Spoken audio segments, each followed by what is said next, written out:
अस्सलाम वालेकुम दोस्तों, तुसीं देख रहे हो हसीन पंजाब टीवी ते मैं तुहाडा मेज़बान अमीर हमजा। दोस्तों सब तो पहले अपने चैनल हसीन पंजाब टीवी करो सब्सक्राइब ते नाल लगे बैल दा बटन दबाओ ताकि साड़ी हर नई आने वाली अच्छी और बेहतरीन वीडियो साढ़े वीरां तक आसानी नाल पहुँच सके और तुसीं वीडियो देखो सब तो पहले। अज जनाब अपने वीरां भरावां वास्ते एक तोहफे की वीडियो लैके हाज़र होए हां, बिल्कुल मुनासिब रेट का जानवर लैके हाज़र होए हां। तीसरा सूआ मझ सूई है, कैमरामैन साहब जानवर दिखाणगे, उस तो बाद सारिया गल्लां बातां मालकां दी ज़बानी मालकां कोलों पुछांगे।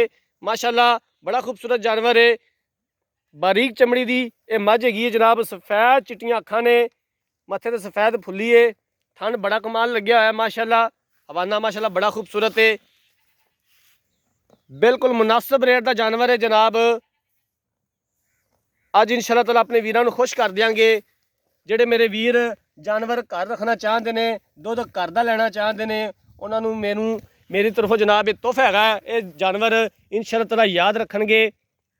तीसरा सूआ ये मझ सूई है और थन देख सकते हो माशाअल्लाह कितना खूबसूरत लग्या होया है। पिछे तो कट्टा है जी।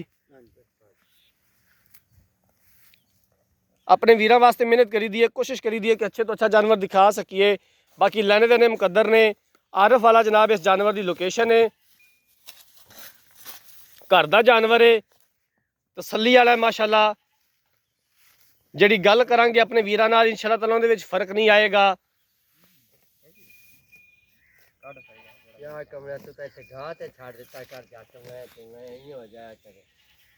बाबा जी किनवा सुबह सूई है मझ? तीसरा जी, तीसरा। थोड़ा जिहा नेड़े आ जाओ। तीसरा सुबह सूई है। अज किनवा दिन है सूई नूं?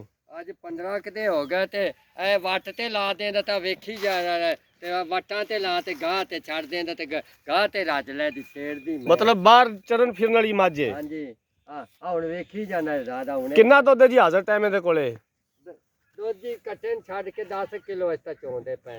कट्टे नूं छड़ के 10 लीटर हैगा। हां असि तां दी कोई थणा दा फाल्ट, कोई मसला मसाइल? कोई नींदरा चुआई दियां। की इहदा मुੱਲ जी किन्ने दे पैसे ने? यार करदा तो मैं 3 लाख मैं दा मुੱਲ। अच्छा जी, हां जी। फाइनल किन्ने दी बेचनी है?